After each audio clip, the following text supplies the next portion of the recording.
Welcome friends, welcome to GS Score.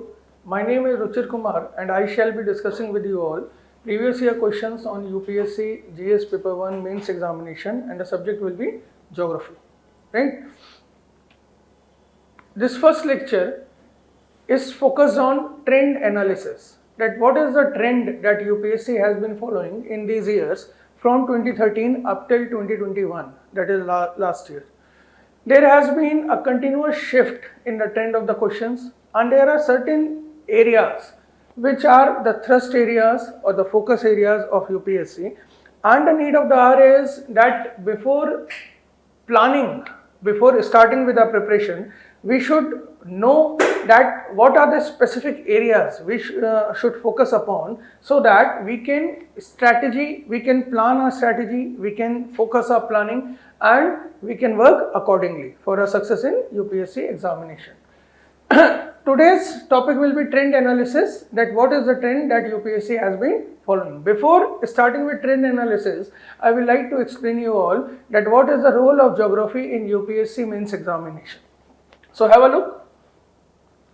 In UPSC mains examination, in GS paper 1, we shall be focusing our discussion on GS paper 1, right? In GS paper 1, out of 20 questions, 8 to 10 questions are from geography. There are 20 questions in all, including subparts or whatever that is. Out of 20 questions, 8 to 10 questions are from geography. If we take the weightage, then it is almost 50% weightage. 50% weightage in GS paper 1 is on geography. If we look at the other papers as well, then GS paper 1, GS paper 2, GS paper 3, GS paper 4 is of ethics. In paper 1, as I told you, 8 to 10 questions. In paper 2, almost 4 to 5 questions. In paper 3, 7 to 8 questions. But these 4 to 5 questions and these 7 to 8 questions in paper 2 and 3 are applied part of geography. We do have applied part in paper 1 also, but paper 2 and paper 3 consist of applied part, and specifically in paper 3, the questions are framed with a mix of geography and environment and ecology. In paper 2, the locational aspects, that is the atlas work, as well as the contemporary issues, as well as the political issues, economical issues of geography will be tested over here. But we will be focusing our discussion, today's lecture of trend analysis will be focused on GS paper 1, that is 8 to 10 questions out of 20 questions. And if the total number of questions is 25, then the questions of geography increases from 9 to 12, right? So whether the total number of questions are 25 or they are 20, almost the weightage is 50%. So in GS paper 1, that is 25% of your entire GS syllabus, 50% weightage is given to geography, right? So geography is one of the major subjects. This is one of the major pillar on which we erect our citadel of UPSC, and so geography is very important. That is the role of geography in UPSC examination. When you qualify the mains examination and you go for the interview, even in those 30 to 35 questions which are asked in interview, few questions are from geography. In prelims examination, generally 15 to 20% questions are from geography or mix of geography and environment and ecology. So geography becomes one of the core pillars of UPSC that has to be focused upon. If we talk about the trend, then before 2013, there were 2 papers of GS. From 2013 onwards, 4 papers of GS were introduced in UPSC mains examination. In that, GS paper 1 is having maximum part of geography, right? And this is about role of geography in UPSC. If you look at the syllabus that has been given by UPSC for GS paper 1, this is the syllabus breakup. Salient features of world's physical geography, it is just a small paragraph that has been given by UPSC as the entire syllabus of geography, but it is in detail. Salient features of world's physical geography, distribution of key natural resources across the world, factors responsible for the location of primary, secondary and tertiary sector industries in various parts of the world including India, right? If you look at this part, why is India called as a subcontinent? That has been asked by UPSC in GS paper 1 2021. And the direct question is, why is India called as a subcontinent? And it is given in the syllabus, right? Important geophysical phenomena such as earthquakes, tsunami, volcanic activity. Now earthquakes. 2021 UPSC framed a question on earthquakes, tsunami, volcanic activity, cyclone, etc. Geographical features, their location, changes in critical geographical features including water bodies and ice caps. Now water bodies and ice caps is something related to global warming, something related to climate change. So this is something that is very much trending in the current scenario of UPSC examination. Flora, fauna and effects of such changes, that is all stuff of climate change, global warming, whatever that is related to international climate protocols, that will become a part and parcel of this syllabus. If we look at this syllabus, it appears very short, very small, and in a glimpse it appears as if it is quite very easy and it will be concluded so very easily. But no, if we go into the detail of this syllabus, then you will have a look that the entire syllabus of geography can be divided into three sections. One is called as physical geography, other is called as Indian geography, and the third is called as world geography or the map work. Here by world geography we mean map work, right? So just take a quick look at the syllabus, because we will be focusing our lecture on trend, but just have a quick look at the syllabus. What is meant by physical geography? Origin of Earth, its movement around the sun, related aspects in the world clock, geological time scale, that what is the geological history of the Earth, internal structure of Earth, continental drift theory. Continental drift theory, direct question by UPSC in 2013. Convectional current theory, sea floor spreading, plate tectonics, volcanism, one of the thrust area, earthquake thrust area, tsunami, then landforms, then structure of atmosphere. This is all part of climatology. Structure of atmosphere, heat budget, insolation, global winds, condensation, precipitation, cyclone, monsoon. Many years, after every 3 or 4 years, we get a question on monsoon. Inversion of temperature, climatic regions given by Köppen, oceanography, how ocean currents are important, what is the role of tides, salinity. Question has been asked by UPSC on salinity, on ocean currents, on corals, on ocean bottom relief. All these are the topics which UPSC has been framing questions upon, right? Drainage pattern and types. Drainage pattern and types is one of the topics which UPSC has not framed any question since last 7 or 8 years, but it is an important topic. This is about physical geography syllabus.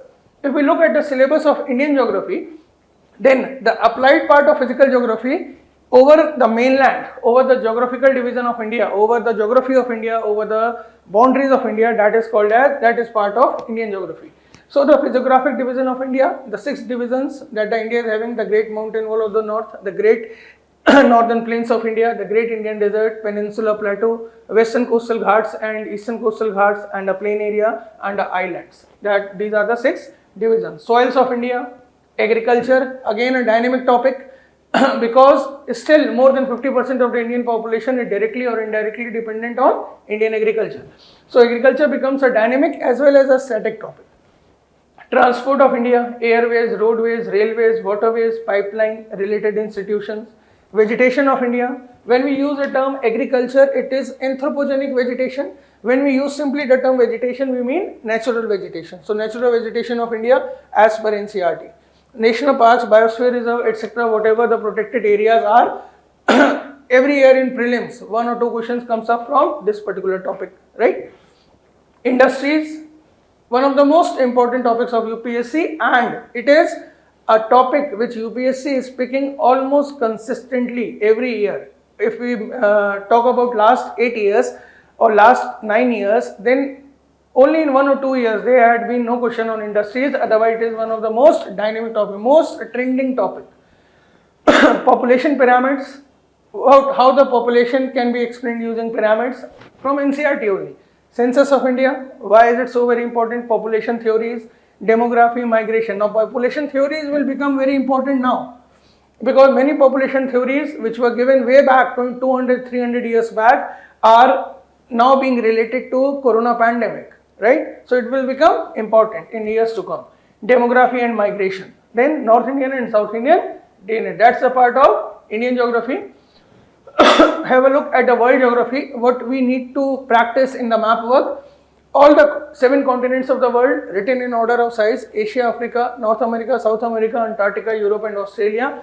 Everything related to these continents, detailed study of all these continents through maps, through atlas, covering important countries, ports, mountains, vegetation, agriculture, water bodies, climate, and a normal general economic idea of that particular location.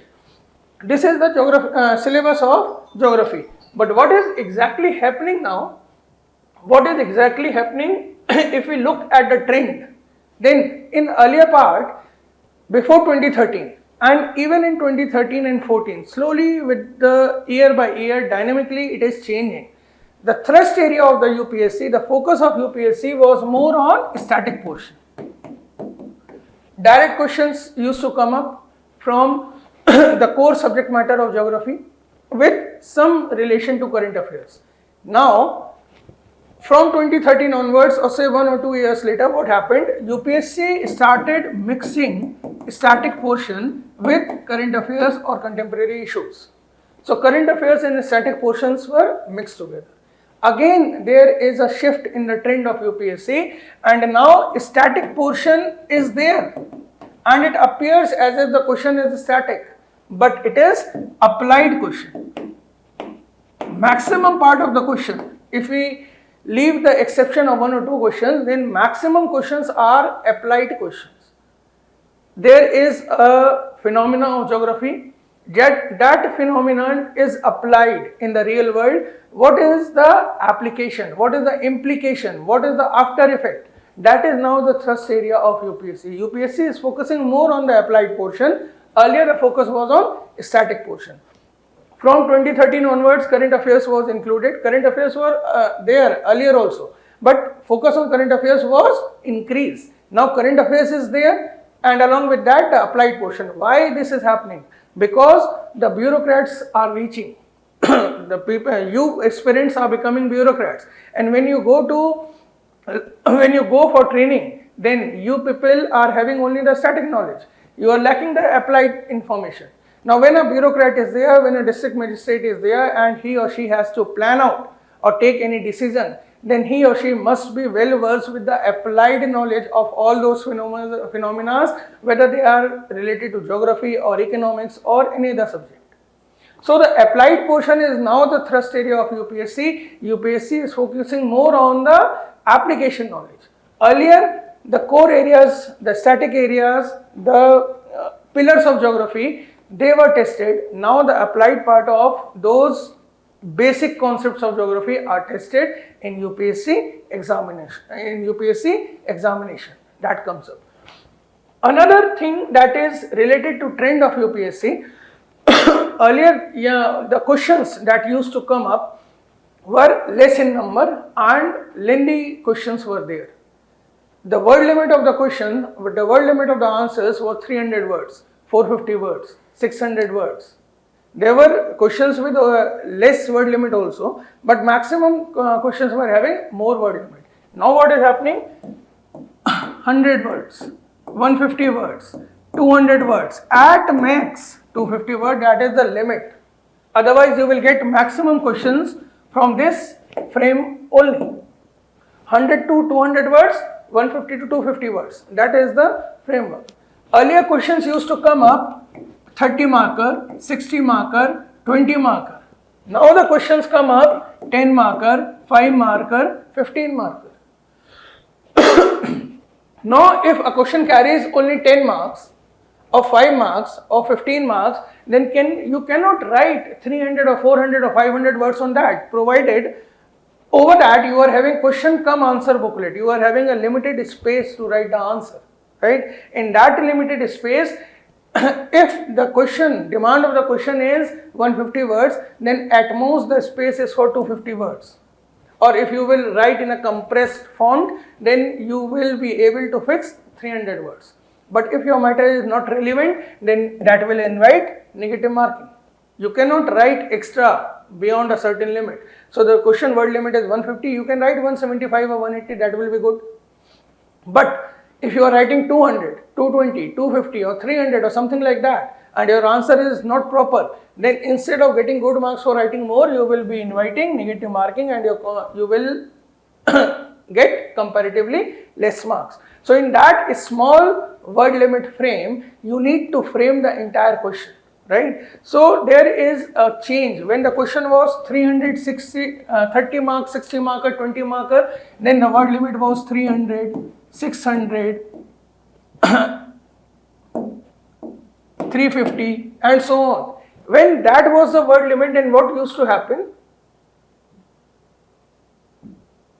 When that was the word limit, then what was the general pattern? Introduction, main body of the answer, conclusion. A general trend that used to be followed. Introduction used to be there, body used to be there, conclusion, way forward, and all that was part of conclusion. But this was possible when you were writing for 600 marks. Now the trend has changed, and now the trend is saying to write only in 150 words. And the question is, for example, what is water stress? How and why it differs regionally in India? I repeat, the question is, what is water stress and how and why it differs regionally in India? Now, such a diversified question.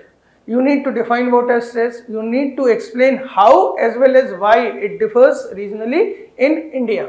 And the total word limit is only 150. Where is the space for introduction? Where is the space for conclusion? If you will write exactly as per the demand of the question, 150 words are too less to write on this particular question or any such question of UPSC, right? So now in the current trend, the role of introduction, the role of conclusion is slowly depleting, slowly fading away.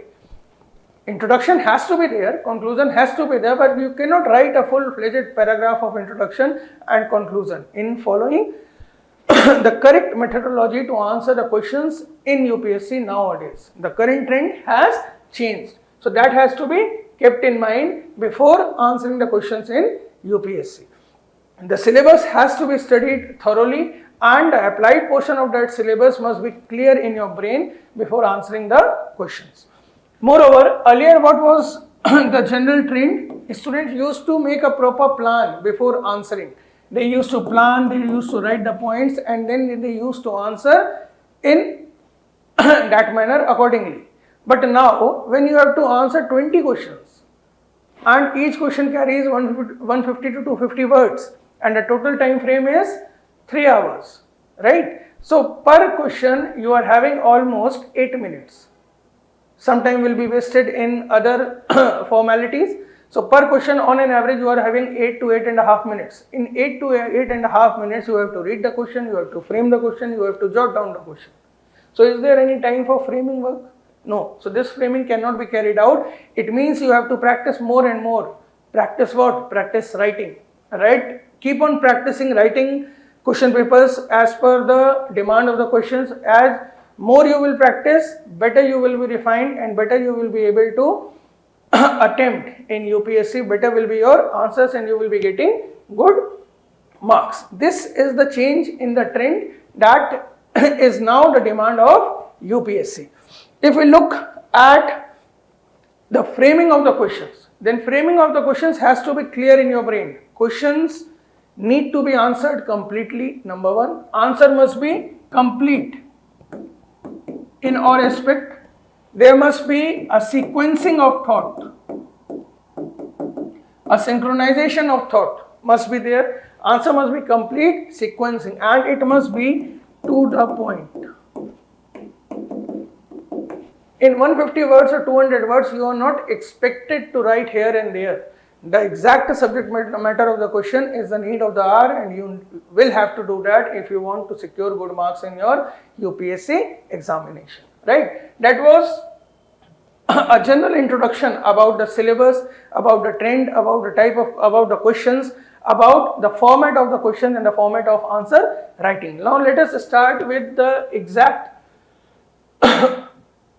topic, that is the trend analysis of UPSC. GS, we are focusing on GS paper 1 only, right? The trend analysis of the questions in geography, GS paper 1, UPSC mains examination.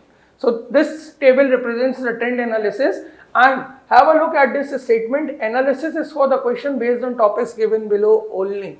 Here are the topics given below. These are the topics. Oceanography, Geomorphology, Climatology, Industries, Energy Resources, Natural Resources, Disaster, Critical Geographical Features. I repeat, Oceanography, Geomorphology, Climatology, Industries, Energy Resources, Natural Resources, Disaster, Critical Geographical Features. And this analysis is only for those questions which are based on these topics. There are few other questions which are a part of geography and that have been asked by UPSC in these years only, but they are not covered in this analysis because there has been random selection of topics by UPSC. For example, in these last 9 years, only 3 years UPSC has asked question on agriculture. So that is not included over here. In this manner, few questions are excluded. Otherwise, it is a complete trend analysis. Have a look at that. Oceanography. If you look at the syllabus of geography, then these are the specific areas on which the syllabus of geography is based. Oceanography is one of the part. 2013, no question, 14-1, 15-1, 17-1, 18-1, 19-1, 2021, 0. Have a look. 1, 1, 1, 1, 2, 0, 0. 2022, most likely there will be a question on oceanography because UPSC is giving breaks. 1 year break, then 2 year, 1 year break, 2 year, 3 years continuous question, and again 2 years there has been a break on oceanography. So you can expect a question in 2022 on oceanography. Oceanography is one of the areas over which the trend or the focus area of UPSC is increasing day by day. See here, in 2019 the number of questions were 2, but again it was sidelined. Why? Because when we talk about international trade, when we talk about bilateral trade, when we talk about any type of trade taking place between any two countries, then maximum part of that trade as per volume, as per value takes place using oceanic water, using sea route, using navigation. Why? Because that is the cheapest source of transport. So ocean is very important. The second point is that with the advancement of science and technology and with the depletion of natural resources, the natural resources have depleted maximum on the continental land area because that was easily accessible. The oceanic resources are still not that explored, they are still not that exploited, and so they are now the areas or the focus areas of this developing world, of this developed world, right? So oceanography becomes important. Moreover, in the modern times, the conventional war between the countries can be carried out using oceans. This is the time of submarines, shipyards and so on. So oceanography is important and you can expect a question on oceanography in 2022. Second part, geomorphology. 2013, one question. 2014, we will be looking at the type of questions also, but first of all, understand this trend. 2014, there were 2 questions. 15, 16, 17, there was a break. 18 again a question, 19 again a break, 21 question, and 2021 last year only, the last recent exam of UPSC, 3 questions from geomorphology. So but if you look 1, 2, 1, 1, 3, there has been focus area of UPSC on geomorphology. Why? Because geomorphology forms the core of entire geology, entire continental and oceanic area which is present. The base of that is defined in geomorphology, right? The location of mountains, the location of plateaus, the economy of the region is dependent on the geology. If we are having the mountains, the economy will be different. Plain area will be having different economic structure. Plateau will be having different economic structure. Oceanic area will be having altogether different economic structure. So geology is dependent on geomorphology, and geology decides the economy, and economy is the base of everything in the today's world. So it becomes an important area of UPSC. Then climatology. When we study climatology in geography, it appears very interesting.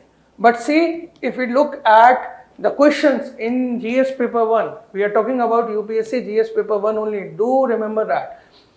18, 19, 20, 21, there has been a pause on climatology. And if we talk about global warming, climate change, then each and every international forum, there is a debate on climate change. Yet UPSC has taken a break. So again, this is one of the areas on which a question is expected in 2022. And see the trend 3, 2, 1, 1, 1. UPSC was slowing down on this particular topic, and finally it became 0, but it won't remain 0 because it is a hot and a burning topic in the current trend. Then I told you one of the areas over which UPSC focuses the most and which is most consistent is industries, industrial locations 2, 1, 0, 0, 0, 1, 2, 1, 1.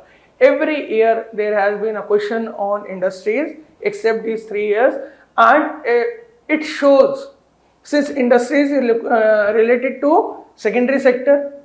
Secondary sector is very much required for the growth and development of our country, specifically India. And in recent years, in recent past, in last 4 or 5 years, there has been a shift of industries from India to neighboring countries, to abroad, and the entire manufacturing base is slowly shifting from India. Despite Make in India, despite specific plans and policies by government which supports manufacturing sector, yet there is a shift, and so UPSC is focusing on that. It is there in current affairs. Every month or every second month there are 2 or 3 articles on industries in the Hindu newspaper, either in editorial or text in context, and so is the focus of UPSC. Energy resources, energy. The entire debate, the entire aggression in the world that goes on circulates around some source of energy, and so energy resources is again a dynamic topic. Have a look at the trend. 13 one question, 15 one question, 13 break, 15 break, 17 2 question, break, 2021 again 1 and 1 question, right? So it is also a thrust area over which UPSC is continuously focusing. Natural resources. Natural resources is a very diversified term. Water is also a natural resource. Forest is also a natural resource. Even aquatic life is also a natural resource. So natural resource cannot be limited. So if you will simply take natural resource, then many of the energy resources will also become natural resource. But if we take natural resource as only as forest and water, and the existence of any resource which is yet not exploited, which is yet not being used in this world, then that is a part of natural resource. So questions 13, 14, 15, 2, 16, 2, 17 a break, then 2, 1, 2, 2021 a break. Again, this is one of the area, this and industries and natural resources. These are 2 areas over which UPSC will frame a question in 2022. 99.9% chances are there that you will be getting a question on natural resources, at least 1 question, and there can be more than that also, because 2, 1, 2, here there is a 0. So now the demand is at least 2 questions should come up on natural resources. Disaster. Disaster, if you look, why disaster is so very relevant? Disaster is so very relevant because it is directly related to loss of life and property both. On one hand, direct human lives, the citizens of the country lose their lives. On the other hand, it is a direct threat to property, direct threat to valuable assets over there, right? So disaster remains in limelight. Moreover, disaster is mostly natural. It may have indirect connectivity to global warming, climate change, but disaster is a natural phenomena. For example, volcano is a disaster. Tsunami is a disaster, earthquake is a disaster, flood is a disaster, drought is a disaster. So all these are disasters, and disasters has been there in UPSC. Now see, 13 no question, 14 no question, 15 no question. 16 onwards, there has been a question on disaster. If you recall 2013, that was the year of Uttarakhand tragedy. Few years later, it was earthquake in Kathmandu. Right? 16 onwards, UPSC started framing question on disaster, and since then 2, 1, for 2 years there was a break, again a question, and in 2021, 2022 also there has been few disasters due to which there was loss of life and property. So again a question is expected in 2022 on disaster. Critical geographical feature, now it is a wide topic. when I will be discussing just now the questions on this particular topic, you will be able to understand what is meant by critical geographical features. Melting of snow, melting of Arctic ice, melting of Himalayan glaciers, melting of Antarctica ice. What is the implication? That all that is covered over here. 13, 14, 0, 15, 2 questions, 17, 1 question, 19 and 20 and 2021, all 3 years, 2 question, 2 question, 2 question. See the focus area. Since 2019, UPSC is consistently asking at least 2 questions on these topics, right? That is the focus area of UPSC. If you look at this entire trend analysis table, you will be able to demarcate, you will be able to analyze that how UPSC is shifting its question base and which areas we need to focus in order to answer the questions on UPSC. And again I will say you that instead of going through big thorough books and focusing on that, focus on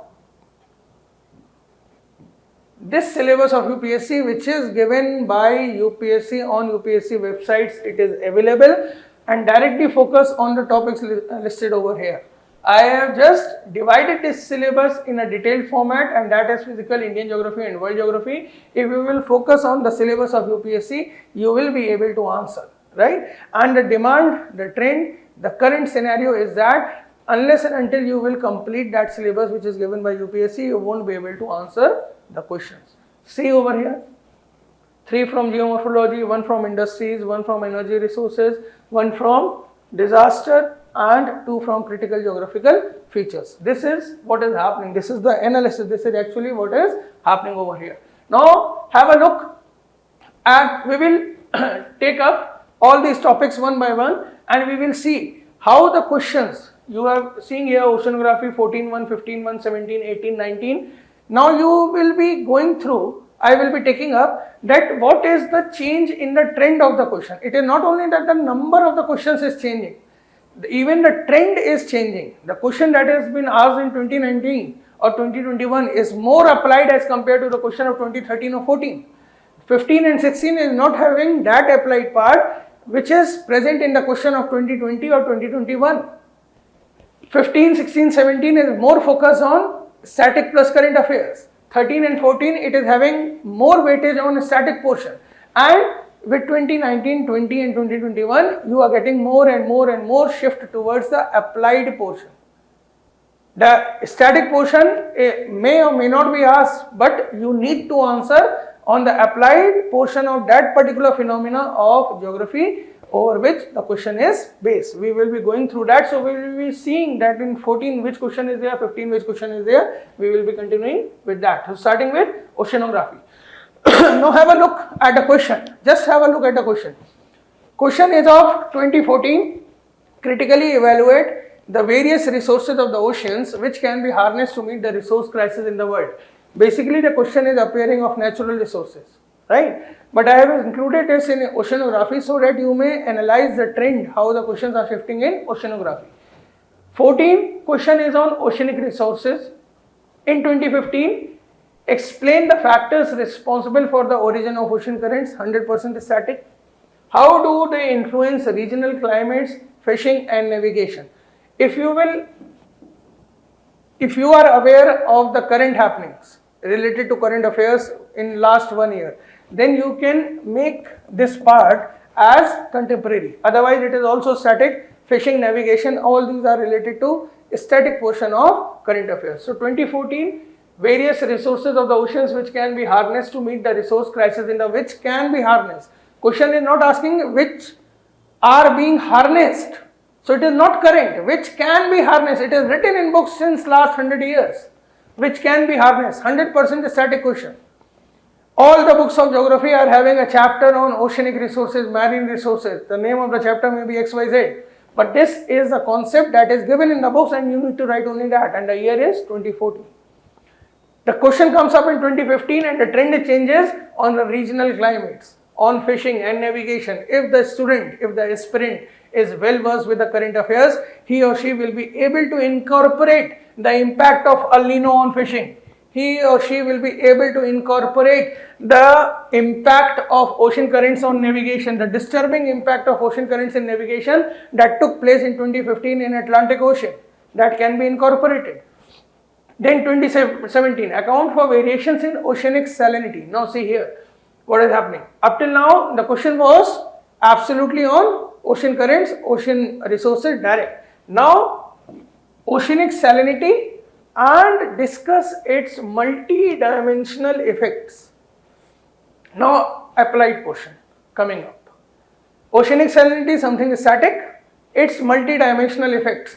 What will happen is salinity will be more. What will happen is salinity will be less. If you are a district magistrate and you are posted in a coastal area and you are supposed to monitor or frame out a policy plan for related to rainfall or related to any other climatic phenomena, how that rainfall is related to salinity, how that rainfall is related to salinity, how fishing is related to salinity, whether high salinity will promote fishing or low salinity will promote fishing, then unless and until you are well versed with the impact of salinity and its multidimensional effects, you won't be able to plan. So the applied portion in 2017. What are the consequences of spreading of dead zones on marine ecosystem? 2018. 2018, a new concept, a new term introduced by UPSC, dead zones, something that was there in Hindu newspaper, something that was there in Limelight. Now a contemporary issue has been asked and the consequences of spreading. So again I applied portion, that what will be the after effect of spreading of dead zones. Assess the impact of global warming on coral life system with examples. Now coral life system comes into play. The impact of global warming on coral life system. Do you think it is a static portion? Yes, it is partly static, but unless and until it is said asking with examples. So you won't quote an example of 18th century or 19th century or 20th century. If the question has been asked in 2019, it is expected that you will be writing an answer in which the example will be from 2 or 3 years. So coral life system 2016, 2017, mass events of coral bleaching took place on Great Barrier Reef along the northeastern coast of Australia, along Queensland. So that has to be incorporated. 2019, how ocean currents, now see 2019, again a new term comes up, water masses. When in 2019 water masses was used by UPSC for the first time, no one was aware that what exactly a water mass. Those students who were able to answer the question on water mass, they related it to air mass. Air mass was something there in the syllabus of UPSC. At that time, water mass was not very much a topic that was easily studied by all the aspirants of UPSC. There were few aspirants who studied that, but maximum never knew this term. So a new term incorporated, differ in their impacts. Now see the language of the question. How ocean currents and water masses, even if you know ocean currents and water masses, how do they differ in their impacts on marine life and the coastal environment? Give suitable examples. Now see the trend of question, how the trend is changing. If you look at here, direct question 2014, 2015, some current affairs was included, 2017, applied portion was included. Then as you move forward, dead zones, a current event was included. Global warming, coral life system, again a contemporary issue was included. Now, an applied portion, ocean currents and water masses, how they are applicable on coastal areas, and give suitable examples. So you need to quote examples as well, right? So highly dynamic question in 2019. This is the change of the trend. This is how the questions are trending in UPSC. You need to prepare accordingly. This was about oceanography. Now let us have a quick look at geomorphology. Geomorphology will give you a more clear understanding. 2013 question. What do you understand by theory of continental drift? Discuss the prominent evidences in its support. 100% static portion given in NCERT, given in each and every book of geography. 2014, slightly dynamic. Why are the world's fold mountain system located along the margins of the continent? Okay, part of static portion. Bring out the association between the global distribution of fold mountains and earthquakes and volcanoes. Now the applied part comes into play.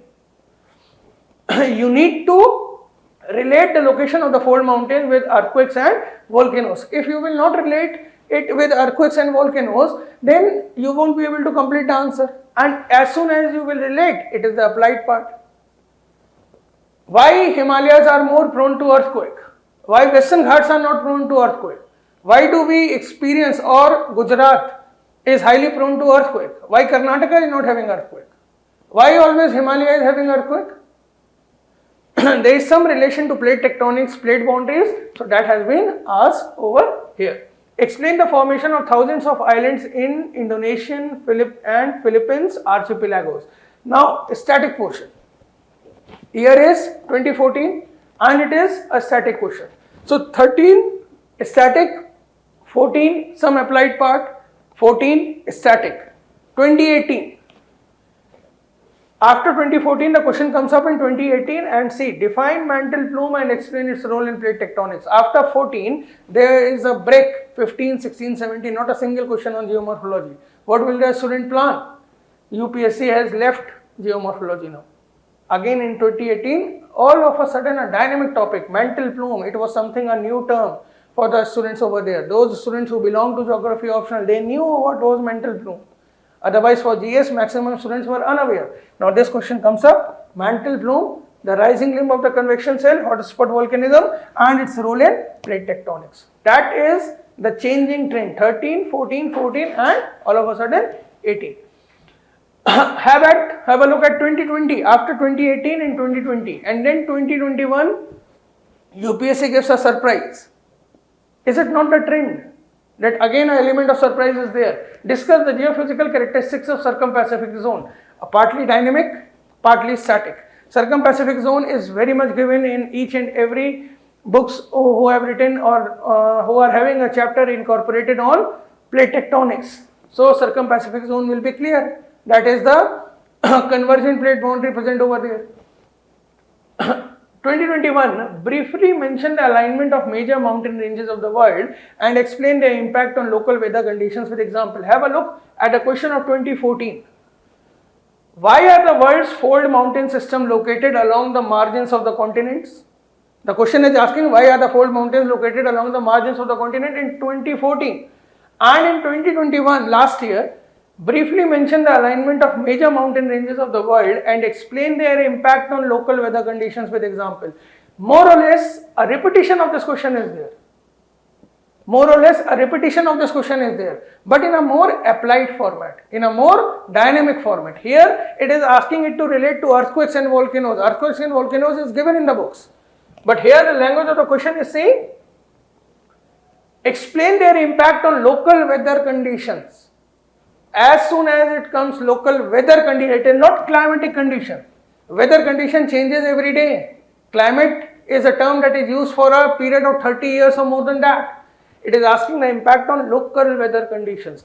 So unless and until you are aware of the Andes and the surrounding weather condition, Rockies, Alps, Appalachian, Himalayas, you won't be able to answer this particular question. And the demand of the question is in year 2021. Why is India considered as a subcontinent? In the syllabus of UPSC, it is written as Indian subcontinent. Still, students have ignored this and the UPSC simply asked why is India called as a subcontinent and maximum aspirants were not able to answer this question. Why is India called as a subcontinent? There are 5 reasons due to which India is called as a subcontinent, but that has not been explained by all. Elaborate your answer. So UPSC has given, simply written, elaborate your answer. It means you cannot say that India is not a subcontinent. India is a subcontinent, you have to elaborate it. You have to write on this particular topic. 2021, third question. See how dynamic the question is. Mention the global occurrences of volcanic eruption in 2021. In 2014, mountain systems are to be associated with volcanoes and over and out. But in 2021, when the question comes up, then mention the global occurrences of volcanic eruptions in 2021, that year only.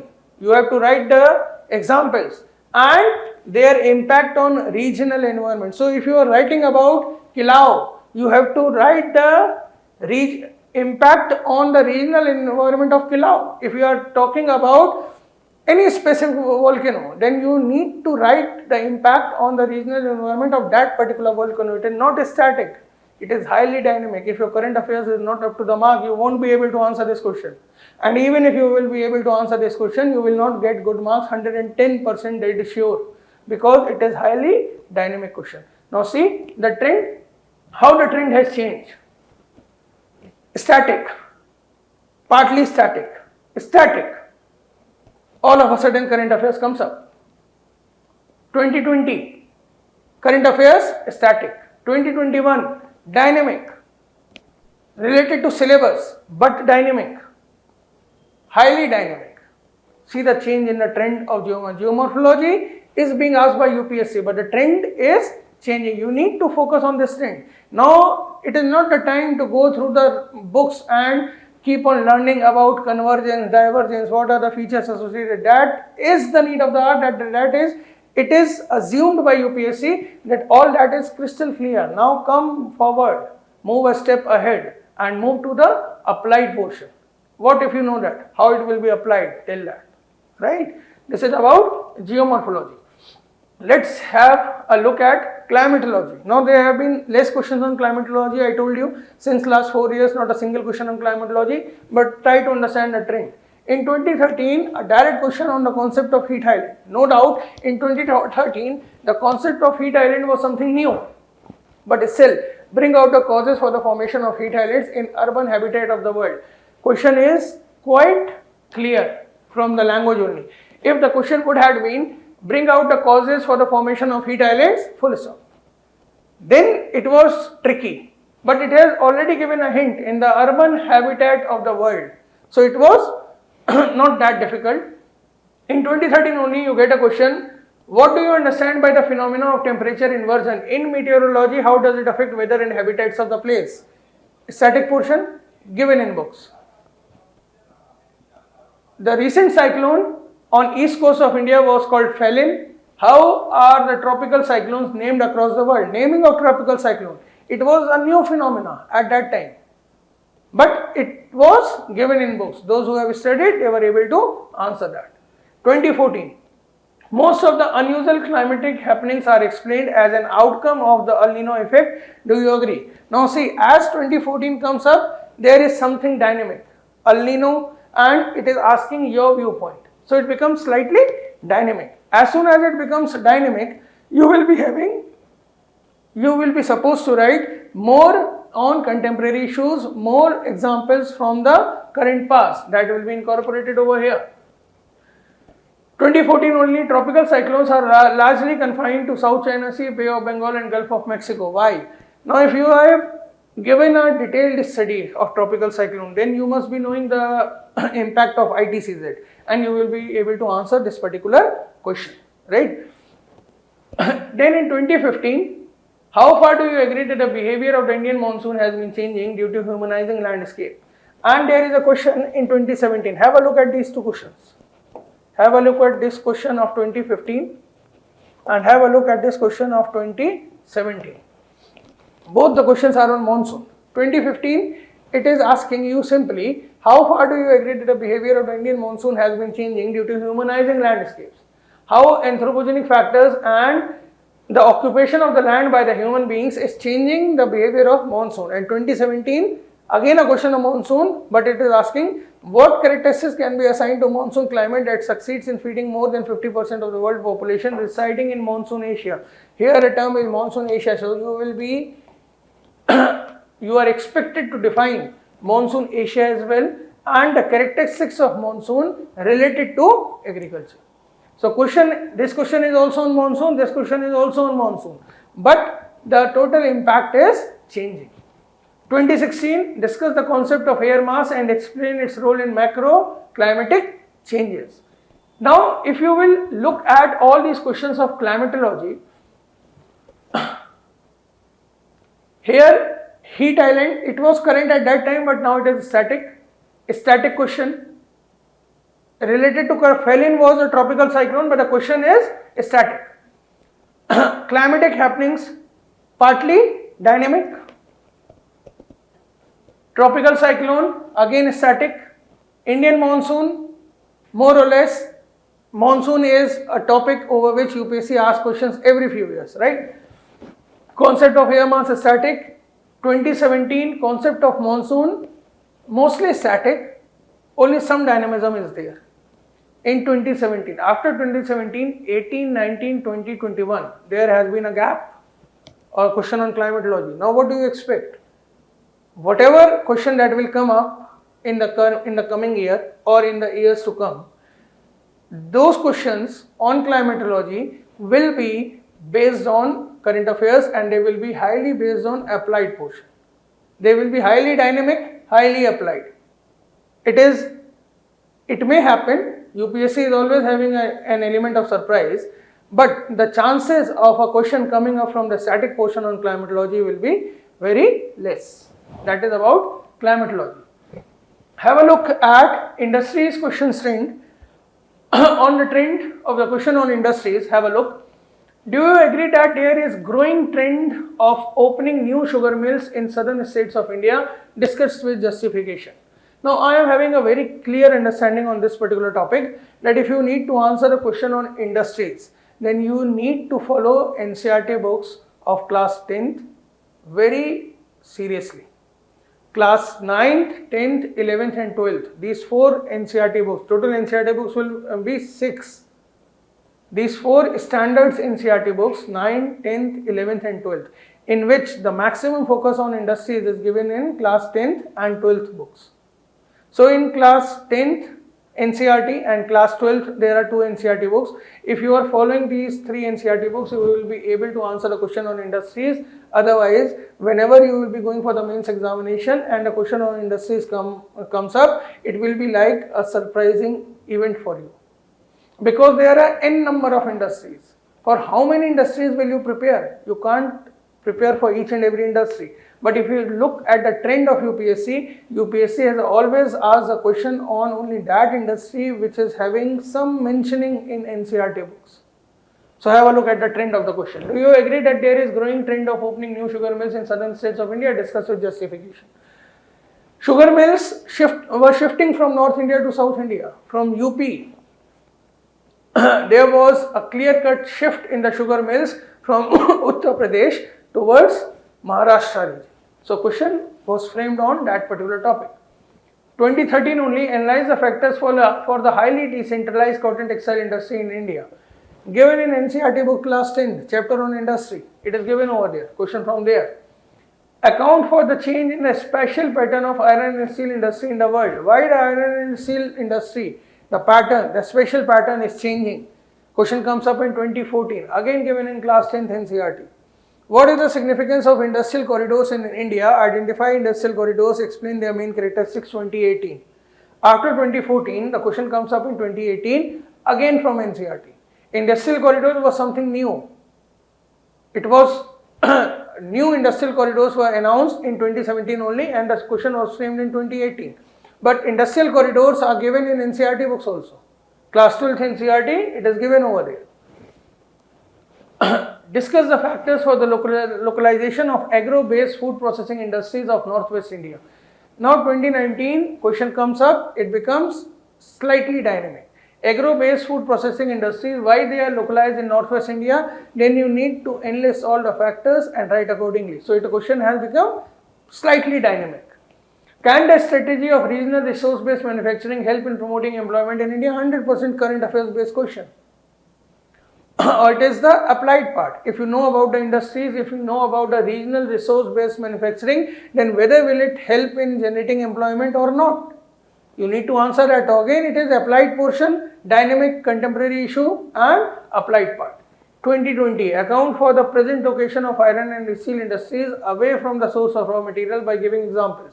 Now, it is partly static and partly contemporary because you have to cite examples. And it is a recent phenomena. Earlier, iron and steel industry were equated as a source of raw material. Then they shifted to another places. And then they shifted to finally port areas. Then they shifted close to market areas. So, why the iron and steel industries are shifting away from the source of raw material? You need to write that. So, partly static, partly dynamic. Then in 2021, last year only, despite India being one of the countries of Gondwana, now it is a mix of, see, this question will reflect the exact trend of UPSC that the UPSC wants. Now it is a mix of geomorphology and industries. Have a look over here. Despite India being one of the countries of Gondwana land, a statement is given. Its mining industry contributes much less to its gross domestic product, GDP in percentage. Discuss. The keyword is discuss. So you can right on this particular topic. Why it is a mix of geomorphology? Despite India being one of the countries of the Gondwana land, that India is a part of Gondwana land and yet its mining industry is not contributing much. So why a country or any region of the world which is a part of Gondwana land should contribute more in mining? The first part of the question. So that question can be answered in geomorphology. Gondwana land is an old landmass that was formed at that time when stratification of magma had yet not taken place, and so wealthy minerals were available right from the core of the earth up till the surface. So Gondwana land, all those countries which are the part and parcel of Gondwana land, which were a part and parcel of Gondwana land, are rich in mining. Have a look at South America, Brazil, have a look at South Africa, gold, diamond, Australia, gold, diamond, uranium, maximum African countries known for mining. But India is also a part of Gondwana land, but its mining industry contributes much less to its gross domestic product. Why? So, when you need to answer, when you will have to answer the second part, then the applied portion will come. Tribal issue is there, forest cover is there, land is covered with forest, environmental implications are there, n number of issues will come up which are applied part. But the first part is static part. But here the static and applied is not from the same core topic of geography. Here the first part is from geomorphology and the second part is from industries, which is using the knowledge of vegetation, tribal issue, social issue. So Indian society will also have its role in this particular question, and the question is from 2021. Now see the trend, how the trend has shifted. Industries question, slightly current affairs based, static, current 2019, current affairs 2019, applied current affairs interlinking highly dynamic 2020, static and current affairs 2021, a new methodology, mix of geomorphology, industries and other issues. That is the trend in industries question.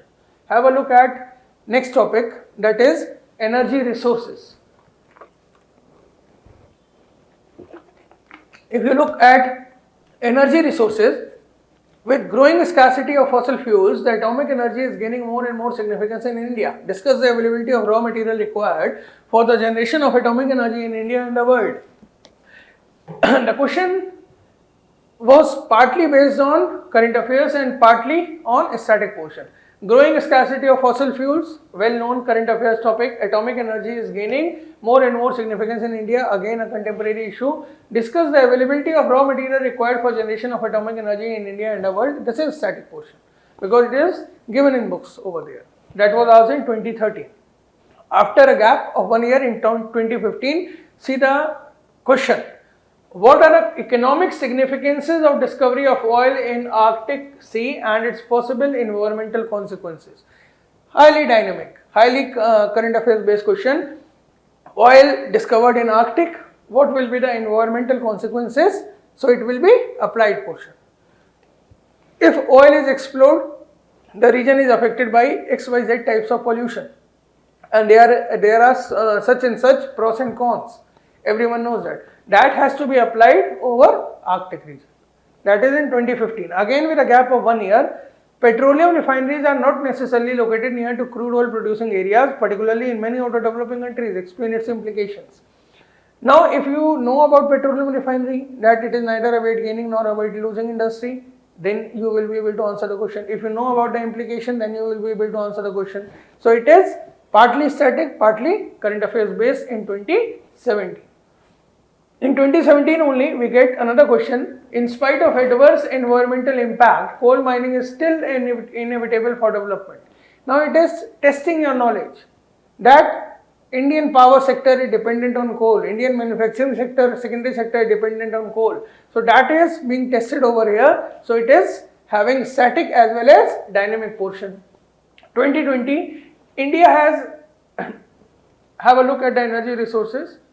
2013 atomic energy, 2015 oil, 2017 oil, 2017 coal mining, 2020 India has Immense potential of solar energy, though there are regional variations in its development. Elaborate. Now, solar energy is non-conventional source of energy. That is being asked. And why there are regional variations? This is something related to geography. You know about the climatology of India. You will be able to answer the regional variations in its development. And provided you know the raw materials, the other resources which are required to develop a region for as rich in solar energy. If you know that, you will be able to answer. So it is static, current affairs based, dynamic and applied. You need to elaborate. Discuss the multidimensional implications of uneven distribution of mineral oil in the world. Now, multidimensional implications, highly applied question, applied question. You will have to think from your brain and then only you will be able to answer this particular question. Multi-dimensional implications. So, bilateral issues, bilateral relations, international wars, conventional wars, non-conventional wars, bargaining power, everything happening in this international domain will come and become a part and parcel of this particular question, provided you are having the mental ability to fix all those issues as per the requirement of this question. So it is highly applied. See 2021 and the trend that is changing. 2013, 2015, 2017, mix of current dynamic, current static, and then you get all of a sudden a highly applied question in which unless and until you will go through mental grilling, and if you are not aware with the current happenings in the world, you won't be able to answer this question as per the requirements of UPSC. Every aspirant can write something or the other on this particular question because it is appearing as a very general question. But how can you make your question diversified? How can you make your answer diversified? That is the need of the hour, that is the trend, that is the demand in 2021. Have a look at the trend of natural resources question. 2013, we get a question. It is said that India has substantial reserves of shale oil and gas which can feed the needs of the country for quarter century. However, tapping of the resources does not appear to be high on agenda. Discuss critically the availability and the issues involved. Now, shale oil and gas was very much in news in 2013, right? Shale oil was in news at that time, so it was based on current affairs of that time, but it required some knowledge on the static portion as well. That was in 2013. 2014, how does India see its place in economic space of rising natural resources rich Africa? Africa having more natural resources, and how India is seeing its economic space of rising natural resource rich Africa. Now, if you look at the trend here, the question is asking how India can see its place in the economic space of rising natural resource rich Africa. And if you look at a question of 2021 in geomorphology, in industries, despite India being one of the countries of Gondwana land, in 14 already UPSC has asked a question in which India has been compared to resource rich Africa, and it is talking about the natural resources. And here, despite India being one of the countries of Gondwana land, again more or less on the same ideology. Africa is also part of Gondwana land, India is also part of Gondwana land, but they are contributing more by mining, India is contributing less by mining. A question has been framed on that. What are the economic significances of discovery of oil in Arctic Sea and its possible environmental,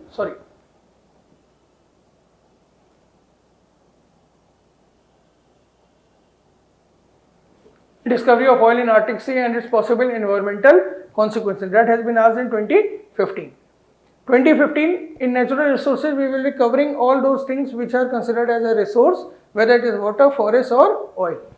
India is well endowed with fresh water resources. Critically examine why it still suffers from water scarcity. In 2015, water resource becomes one of the areas of UPSC, and you will see every year UPSC has asked something or the other on water.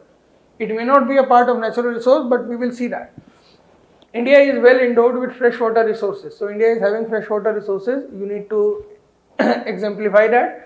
Critically examine why it still suffers from water scarcity. So you have to write no, there is no water scarcity. Right? That is the demand of 2015. In 2016, in what way can micro watershed development projects help in water conservation in drought prone and semi-arid regions of India?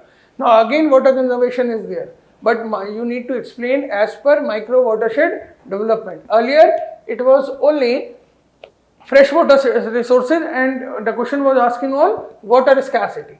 Now here it is giving a solution that how micro watershed development projects can help in water conservation in drought prone and semi-arid regions of India. So question is slightly diversified. You need to know about drought prone regions, semi-arid regions, you need to understand the meaning of these terms and then write accordingly. Next question, that was in 2016. In 2016 only, the effective management of land and water resources will drastically reduce the human miseries. Now, human miseries means something related to economics, something related to money, something related to food, hunger and all that stuff, employment. So, how land and water can be connected to human miseries? So, again mental grilling will be required to answer this particular question. In 2018, why is India taking keen interest in the Arctic region? 2015, it was discovery of oil.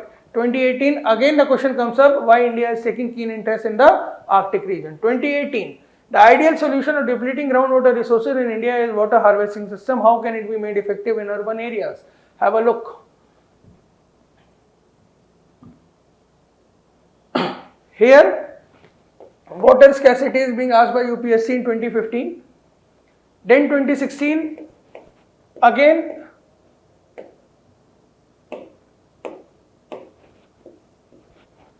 land and water resources.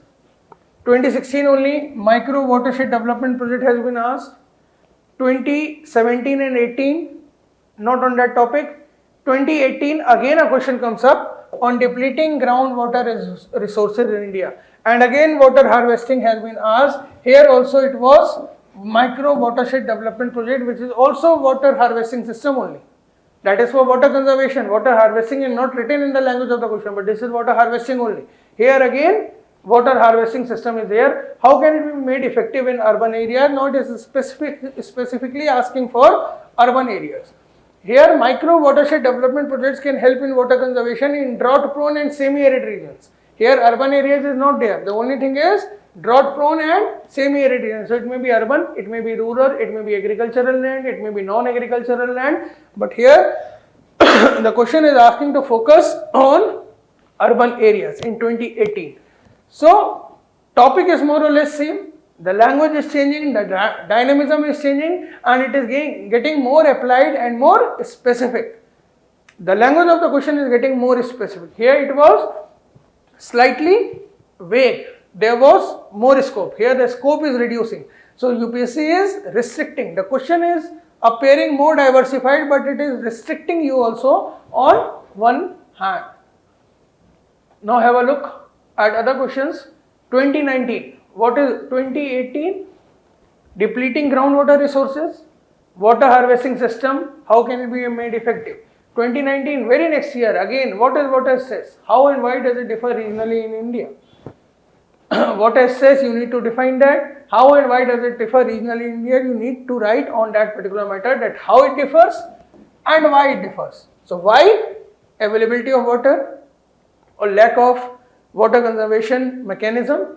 How it differs, you need to explain as per geography. 2020, again, how will the melting of Himalayan glaciers have a far-reaching impact on the water resources of India? Again, water resources. Now it is asking about the rivers, about the dams, about the ponds which are based on those rivers which are based on Himalayan glaciers for their water, for the water that is flowing in those rivers. So again you get a question in 2020, but it becomes more dynamic, more applied and slightly related to current affairs, because melting of Himalayan glaciers is a global concern, is a concern for India, right? 2020, this is in 2020. 2020, one more question. Examine the status of forest resources of India and its resultant impact on climate change. Again, a resource, forest resource and its impact on climate change. So again a dynamic question. So have a look at these questions. If you will look at these questions, how the trend is changing. Initially static portion, some current affairs, then static current is setting current, then more and more applied portion is coming into play, and the question is becoming so very typical that if you are not able to understand the language of the question, you will get diversified in the exact subject matter of the question only. So it is becoming highly dynamic, highly applied, highly tricky. The question is only appearing as if it is becoming more generalized, but more generalized the question is, more hard, or it is harder to answer. That was natural resources. Have a look at a disaster trend. The questions on disasters only on this slide. 2016, Himalayas are highly prone to landslides. Discuss the causes and suggest suitable measures for mitigation. Why Himalayas are more prone to landslides in 2016, and see the change of the trend in 2021 last year. 2016 there was a question on landslide, 2021 again there is a question on landslide, but here differentiate the causes of landslides in Himalayan region and Western Ghats. 2016 statement says that Himalaya is prone to landslides, landslides do take place on Himalaya. Discuss the causes, the reasons, and suggest the suitable measures how to reduce that. That was demand of the question in 2016. In 2017, the question is more or less the same, but it is differentiating the causes of landslide in the Himalayan region and the Western Ghats. So it is becoming a type of comparative analysis. 2016, only you get a question, major cities of India are becoming more vulnerable to flood conditions. Discuss. 2016, a question on flood. 2017, again a question on flood. In what way can floods be converted into a sustainable source of irrigation and all-weather inland navigation in India? In 2016, UPSC has given a hint. More Indian cities are becoming vulnerable to flood conditions. So flood is now included in UPSC. The very next year, UPSC diversifies its knowledge of flood, or grills more about the knowledge of flood and asks, in what way can floods be converted into a source of irrigation and all-weather inland navigation? Here flood was already given by UPSC. Next year UPSC has asked, how can that flood be used as a resource? This has been asked in 2017. Then in 2020, account for the huge flooding of million cities in India, including the smart ones like Hyderabad and Pune, suggest lasting remedial measures. Here urban flood was introduced.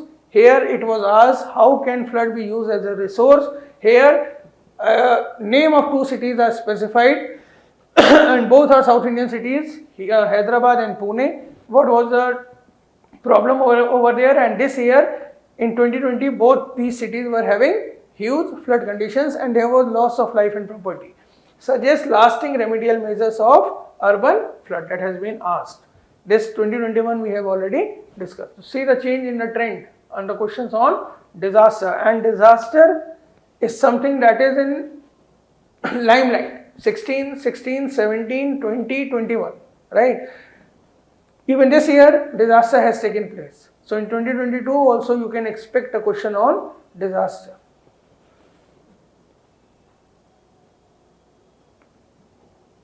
The last topic, or the main section that we need to discuss, critical geographical features trend. What is the trend in critical geographical features? Now it is not interrelated, but see the focus area. In 2015, Jammu Kashmir, at that time Jammu Kashmir was a state. Jammu Kashmir, Himachal Pradesh and Uttarakhand are reaching the limits of the ecological carrying capacity due to tourism. Critically evaluate.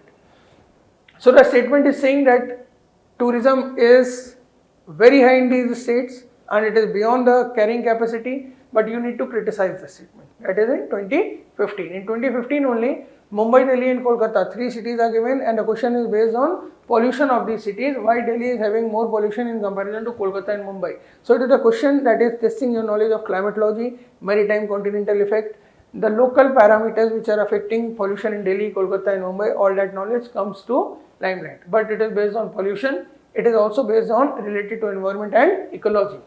How does cryosphere affect the climate change? 2017 cryosphere, a new term at that time it was introduced, cryosphere. Cryosphere means all frigid region of the world. The entire ice sheet, the entire ice that is present on the surface of Earth, that is called as cryosphere. How it affects the climate change. So here ecology, tourism, environment environment, environment, climate change, climate change, climate change. How can the mountain ecosystem be restored from the negative impact of development initiatives on tourism? Again, climate change. Due to development, what will happen? What will happen? Blasting will take place, pollution will take place. Tourism again related to pollution. So it will destroy the mountain ecosystem. Again, related to climate change, 2019. 15, 15, 17, 19.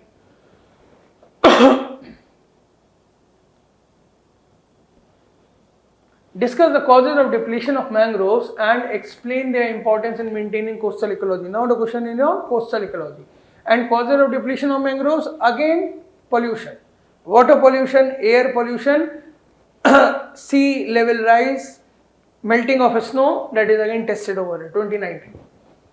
The interlinking of rivers can provide viable solution to multi-dimensional interrelated problems of droughts, flood and interrupted navigation critically examined. Now this is a question that is based on interlinking of river project and related to flood and drought solving. The process of desertification doesn't have climatic boundaries, justify with examples. Again related to pollution,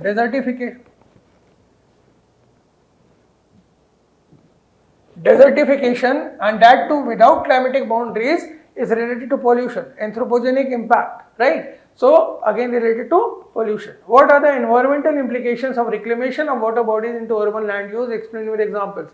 It will be again related to pollution of water bodies, contamination of water bodies, increase of arsenic and lead in underground water, depletion of underground water, flooding of urban area, right? Loss of natural water bodies, degradation of the quality of water bodies, that is in 2021, again related to pollution. How do the melting of Arctic ice and glaciers of the Antarctic differently affect the weather patterns and human activities on the earth? Explain. Now see in 2021, if you look at the trend of the questions, pollution, cryosphere, already ice is there, they are talking about ice. Mountain ecosystem, again ice cover glaciers will be over here. 17, 19, it is asking on that. Depletion of mangroves. Here the question is on interlinking of rivers. How interlinking of rivers? Because North Indian rivers are perennial and they are having immense water throughout the year because they are snow fed as well as rain fed. So they get their water from Himalayan glaciers also, and so it is like that. Desertification again related to pollution. And in 2021 the question comes up in which you need to differentiate between the impacts of melting of ice at Arctic and Antarctic. Now the question is getting diversified. It is getting more direct.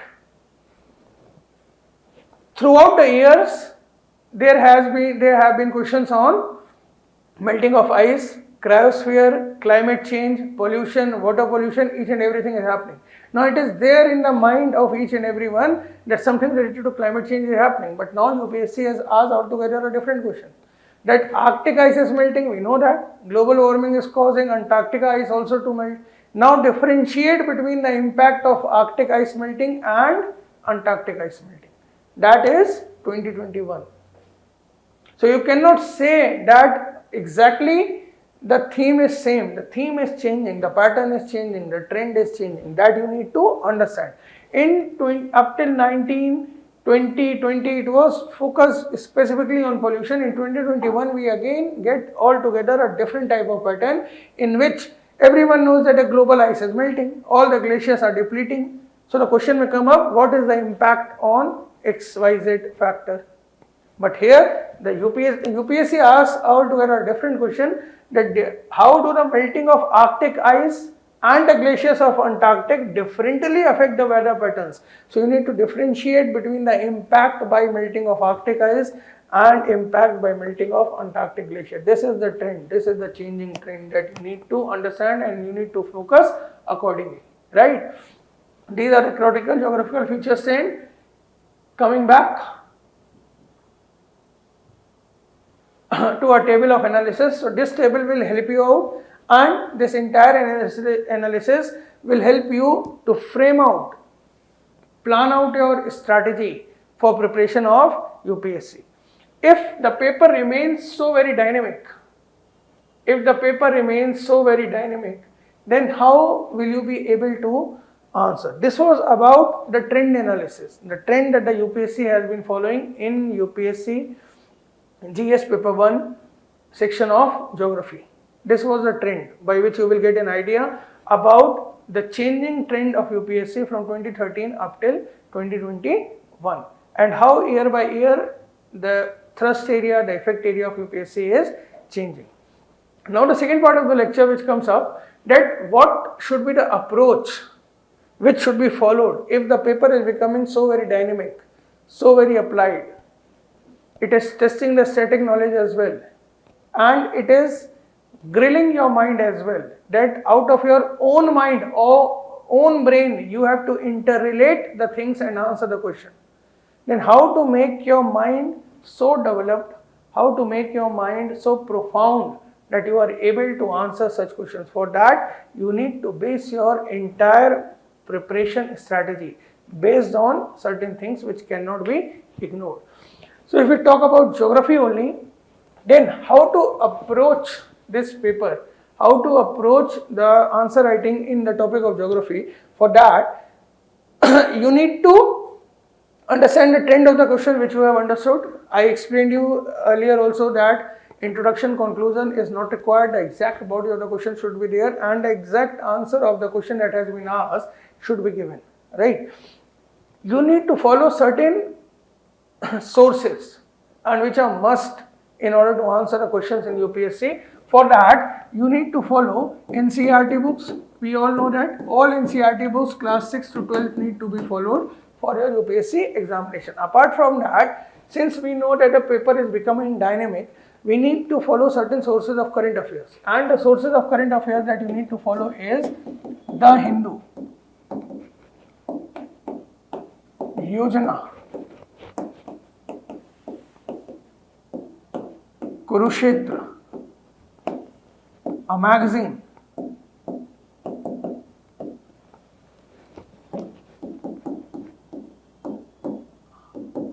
Economic Survey,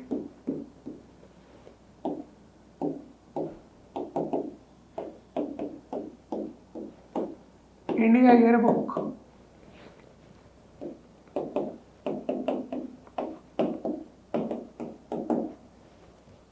these are the sources that you need to study, and not one. All these sources need to be studied if you want to answer the dynamic questions in geography.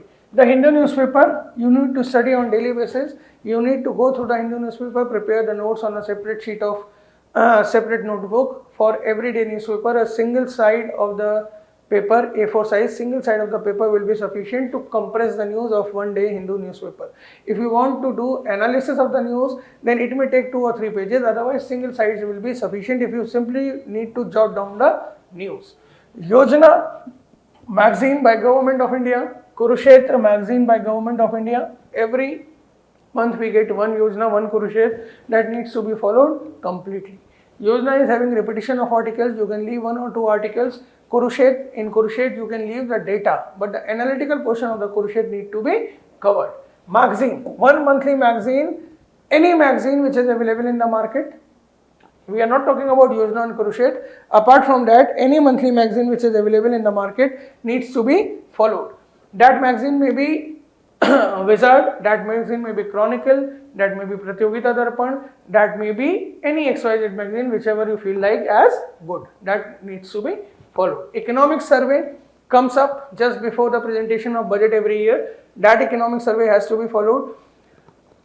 Economic survey will give you a complete detailed analysis about agriculture, about the economic activities, primary, secondary and tertiary activities, which is mentioned very much in the syllabus of UPSC. Have a look. Factors responsible for the location of primary, secondary and tertiary sector industries in various parts of the world including India. Factors is there in UPSC, but many other data, many other analysis part related to primary, secondary and tertiary sector you will come to know from economic survey. So you need to focus that economic survey which comes up before the budget session. India Yearbook comes every year in the month of March by Ministry of Information and Broadcasting. You need to buy that and need to go through that book.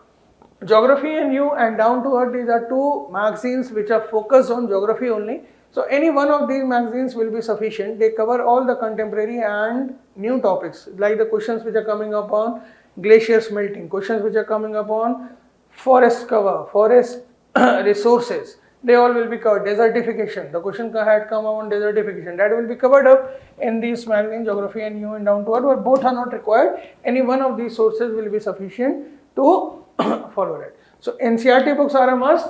The Hindu newspaper, Yojana, Kurukshetra magazine, Economic Survey, India book, Geography and You and Down to Earth. All these are must. If you are following the monthly magazine and you are following the Hindu newspaper, don't go for this magazine Frontline. Frontline and the Hindu is from the same publication house. So if you are reading Hindu, don't go for Frontline. If you want to go through Frontline, then skip Hindu, opt for Indian Express or Statesman or any other newspaper, right? So Frontline is not to be followed along with Hindu because it will be cut copy paste material. So it will be better if you follow any other magazine along with Hindu. In Hindu newspaper, editorial, text and context, the most important part, you need to prepare the notes in a detailed manner, right? If you will follow all this, then you will be in a position to answer each and every question that comes up in your UPSC examination. This is your own current affairs. Prepare your own current affairs, and that will be the best current affairs that you will be reading for your UPSC examination. This is about the course content.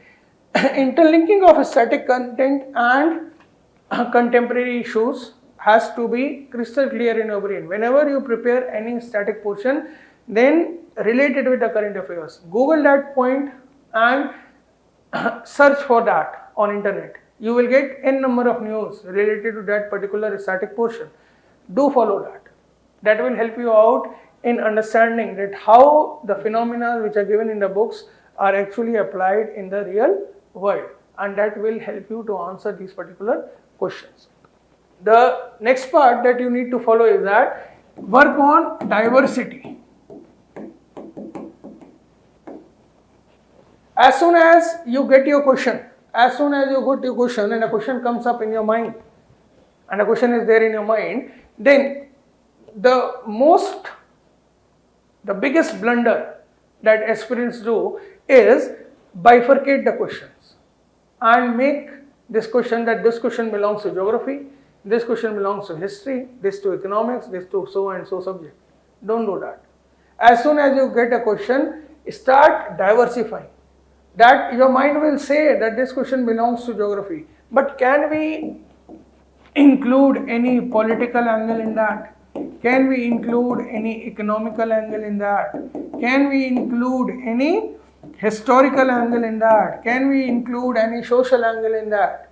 Can we include anything else except geography in that? The question is from geography, but is there any political angle, economical angle, historical angle, social angle? Is there any other angle? If yes, then even if you get any thought of any type, simply incorporate a small sentence on that particular idea. It will make your answer diversified. If the question is on geography and you write 150 words on geography, you won't get as good marks if you will write 100 words on geography or 70-80 words on geography, and the remaining word limit will be having one sentence from polity, one from economics, one from history, one from other issues. That will diversify your answer, and it is easy. If you will practice it from now onwards, then in the examination you will be able to do that, because every question of UPSC is altogether a new question, and you need to think there only. In those 8 minutes you have to think, you have to synchronize, and you have to write. So how will you do that? For that you need to practice. So do practice now. If you will practice now, you will be able to achieve this particular objective. Next point is maximum diversity. As I told you, out of box thinking is required. Complete idea must be communicated. Generally, when we write an answer, the things are going in our brain, and when we write down, we are not able to jot down each and every point. And when you read your answer yourself after 1 or 2 days, you feel like that this answer is not complete, it is incomplete, it is not properly managed. So complete idea must be communicated. It must be your objective that when you are writing the answer, then that complete idea must be communicated. Whatever you are thinking, whatever the demand of the question, what is the framework of the answer, that has to be communicated come what may. So complete idea must be communicated. You cannot assume that this is understood, that this the examiner must be knowing. You can't do that. Whatever is the demand of the question, write each and everything of that particular question which is requirement of the answer completely, without any breaks, without any mismatch. Synchronization of thoughts and points is must. Sequence of points. There should be a flow in the question. It should not be like that, one point from here, one from here, one from here, one from there. No. When the examiner is reading your answer, then complete answer must be having some rhythm, some synchronization, some sequence must be there. That it must appear that this point after this point after this point after this point, and then the answer will appear appealing, it will appear good. So synchronization of thoughts is must. Next point is repetition should not be done, and it should not be done in any case. Any idea written once should not be repeated in other language, in other format, in other type of, any type of repetition of content or thought or sentence is not allowed. Small sentences and proper English. Many a times, most of the students of English medium which make a mistake, we get to know that throughout outstanding performance, knowledge level beyond a level, good in current affairs, know each and everything. One of the best student of Delhi, one of the best student of our institute, one of the best student, one of the most capable student, one of the most deserving aspirant, yet not able to qualify the mains. Every time sitting in the prelims, through with the prelims. Every time sitting in the mains, out. Why? Because the most important section that we miss is the command on our language, that is English. You cannot assume a district magistrate, a revenue service officer, an IPS officer, an Indian foreign service officer who is posted as a diplomat in any of the countries and who fails to speak a proper sentence or a grammatically correct sentence. So if you are not having command over English, do work on that. And if you can't work on that, then frame small sentences. This is the only trick that you can apply by which you will be making less mistakes. Instead of using and, or, because, conjunctions and prepositions, starting a sentence in past continuous, ending the sentence in future continuous, in between also using present continuous, that will ruin your answer. You try, your mind says something else, you write something else, and the examiner understands the third thing. That is the problem. We think that we are writing it properly, and whatever we are thinking we are writing, but exactly we have written something else, and the examiner gets a third meaning because of English, because of improper use of tenses, improper use of sentences. So use small sentences. When the sentence will be small, the idea will be communicated properly. So work on that. This is very important if you want to secure good marks in your UPSC examination. And the last point that I will like to discuss, whenever you are writing your answers in geography, support each and every answer with maps. If you can draw maps, small maps can be drawn. Even if the question is on Himalaya, simply draw an outline map of India. Simply draw an outline map of India. And the question was on Himalayas, make Himalayas like that. Make the rivers Ganga, Brahmaputra, Indus, make Indus like that. Make Brahmaputra like that, make Ganga like that. It will help you answer. The question comes up on landslide. As we were discussing in 2021, differentiate between the causes of landslide on Himalayas and Western Ghats. Simply draw a figure, Himalayas over here, Western Ghats over here. Now differentiating between the causes of landslides.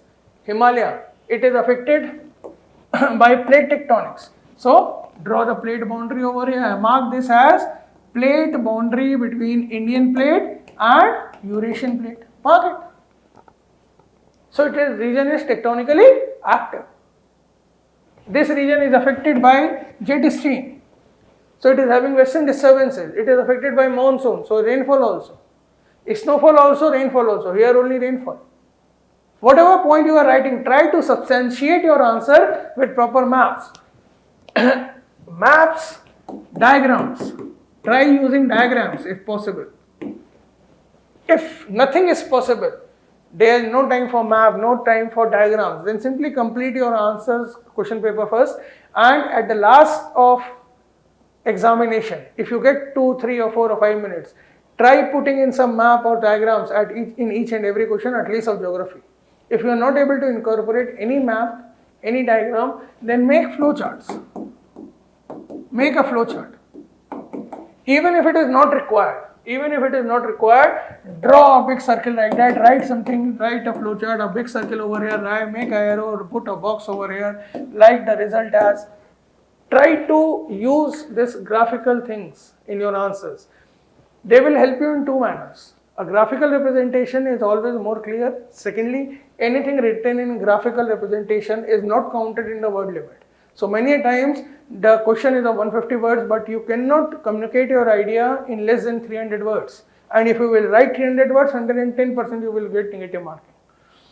So put 100 words in flowchart or figure or map, and the 150 words question can be expanded by 10 to 15%. That will help you, right? So frame your questions on these things.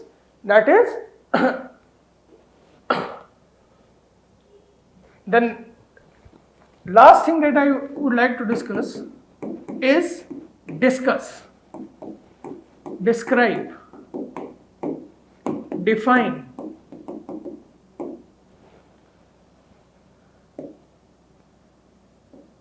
explain, examine,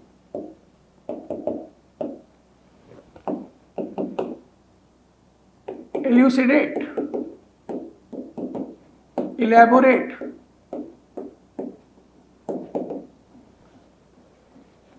analyze, critically analyze,